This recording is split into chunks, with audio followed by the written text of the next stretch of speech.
नमस्कार मित्रों, एक्यूप्रेशर चिकित्सा में आज से हम शुरू करने जा रहे हैं डायग्नोज कैसे करें, इस विषय पर चर्चा करेंगे।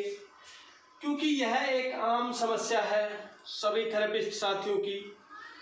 चाहे कितने भी कोर्स कर लिए हो फिर भी डायग्नोज करना पूछते हैं, फिर भी प्रोटोकॉल पूछते हैं। उसी समस्या के समाधान के लिए आपके साथ आज से हम जुड़ रहे हैं वीडियो के माध्यम से। वीडियो बाय वीडियो कुछ एक वीडियो में चर्चा करेंगे कि डायग्नोज कैसे करें, पेशेंट की प्रकृति को कैसे पहचानें, कौन सी ऊर्जा से प्रभावित है, कौन सी ऊर्जा बैलेंस नहीं है, इस पर हम चर्चा करेंगे। तो आज हम चर्चा करते हैं शुरुआत में TCM यानी ट्रेडिशनल चाइनीज मेडिसिन, जिसमें 14 मेरिडियन होते हैं। 14 मेरिडियन होते हैं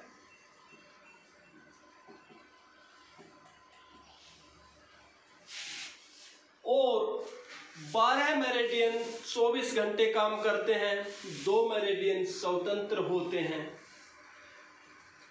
बॉडी के ऊपर काल्पनिक रेखाएं हैं जिन्हें ऊर्जा के पथ प्रवाह के नाम से जाना जाता है, जिन्हें ऑर्गन के नाम से जाना जाता है। यह भी हम असमंजस कंफ्यूज आपका दूर करेंगे कि बॉडी में मेरिडियन जो है वो ऊर्जा से संबंध रखते हैं या किसी ऑर्गन से संबंध रखते हैं, जैसा कि हर एक स्टूडेंट इसकी ओर ध्यान ही नहीं देता है। यीन और यांग के नाम से जाने जाते हैं।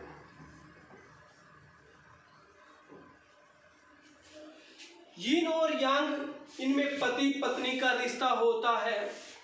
दोनों एक दूसरे पर आत्मनिर्भर कोई भी नहीं है, एक दूसरे पर आश्रित है। जिस तरह से नर मादा के बिना अधूरा रहता है, मादा नर के बिना अधूरा रहता है, क्योंकि नर और मादा मिलकर के जीव की उत्पत्ति करते हैं। इसी तरह से ना मादा अकेला जीव की उत्पत्ति कर सकता है, ना नर अकेला जीव की उत्पत्ति कर सकता है।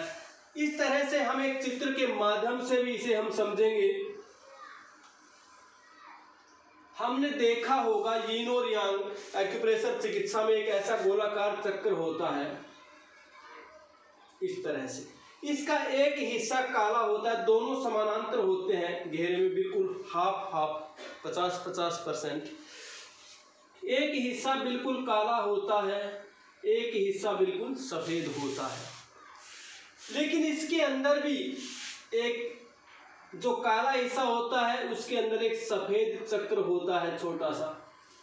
लेकिन जो सफेद हिस्सा है उसके अंदर एक काला चक्र होता है छोटा सा। आपने देखा होगा चित्र में, आप किसी भी बुक में देख सकते हैं। इसका मतलब ये हुआ कि यांग अकेला नहीं रह सकता, यीन अकेला नहीं रह सकता। यांग के अंदर यीन की उपस्थिति होती है और यीन के अंदर यांग का प्रेजेंटेशन होता है, यानी यह प्रेजेंट रहता है। इस तरह से हम यीन और यांग को समझ सकते हैं।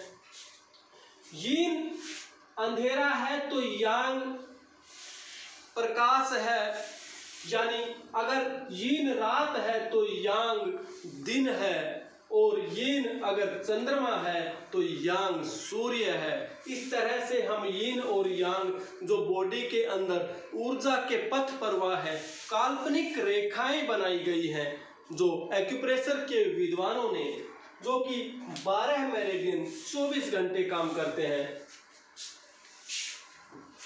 ओके, इस तरह से हम यीन और यांग को समझने का प्रयास करते हैं। यीन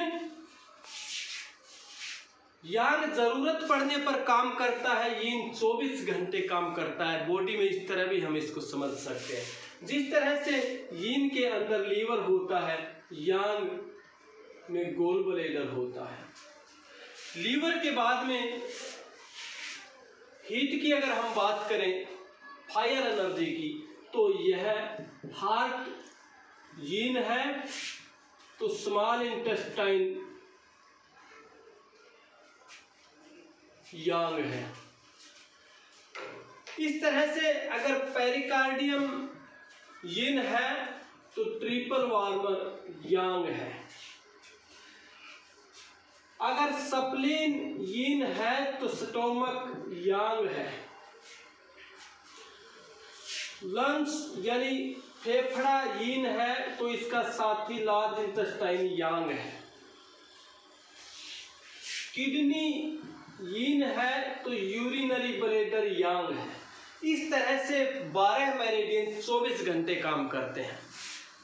दोस्तों, एक्यूप्रेशर चिकित्सा में हम एक आइडिया लगाते हैं कि किसी की विंड एनर्जी बढ़ी हुई है तो हम ये सोचते हैं कि लीवर हाइपर हो गया। लीवर हाइपर नहीं होता। अगर लीवर अच्छा काम करे तो अच्छी बात है। ऐसी आधुनिक चिकित्सा पद्धति से अगर तुलना करें तो लीवर अगर अच्छा काम करता है या किडनी अच्छा काम करती है, हार्ट अच्छा काम करता है, स्प्लीन अच्छी काम करती है, पेरिकार्डियम अच्छा काम करता है तो अच्छी बात है। हम उसकी पावर को कम क्यों करेंगे? लेकिन यहाँ पर हम ऑर्गन पर काम नहीं करते, उसकी ऊर्जा पर काम करते हैं, जो कि एक्यूप्रेशर के विद्वानों ने बॉडी के ऊपर रेखा के रूप में बनाया है।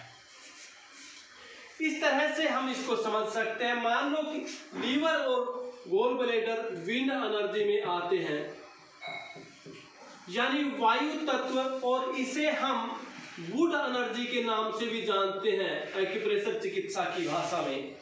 यह यिन है तो गोल ब्लैडर इसका साथी, दोनों ही ये वायु तत्व में है, लेकिन यह यांग तत्व कहलाता है। हार्ट जो कि हीट एनर्जी, जिसे हम फायर एनर्जी भी कह सकते हैं, स्मॉल इंटेस्टाइन इसका साथी यांग चैनल है। पेरिकार्डियम हॉटनेस एनर्जी है और ट्रिपल वार्मर इसका साथी चैनल यांग चैनल है। स्प्लीन यिन है और यह पृथ्वी तत्व कहलाता है। अर्थ एलिमेंट यानी ह्यूमिडिटी,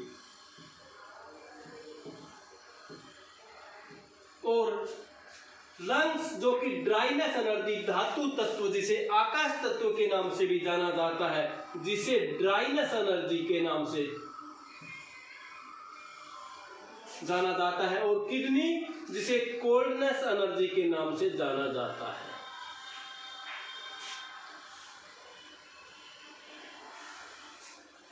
तो इस तरह से हम 12 मेरिडियन 24 घंटे के नाम से जानते हैं, और इनका भी समय होता है जिसके अगले वीडियो में हम चर्चा करेंगे।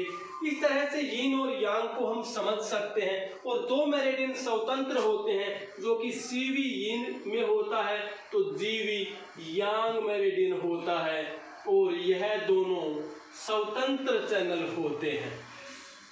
यिन और यांग आपस में अगर अचानक से आंधी आई है तो यांग कहलाएगी, अगर धीमी धीमी बीमारी आई है धीमे से तो वह यिन बीमारी कहलाएगी।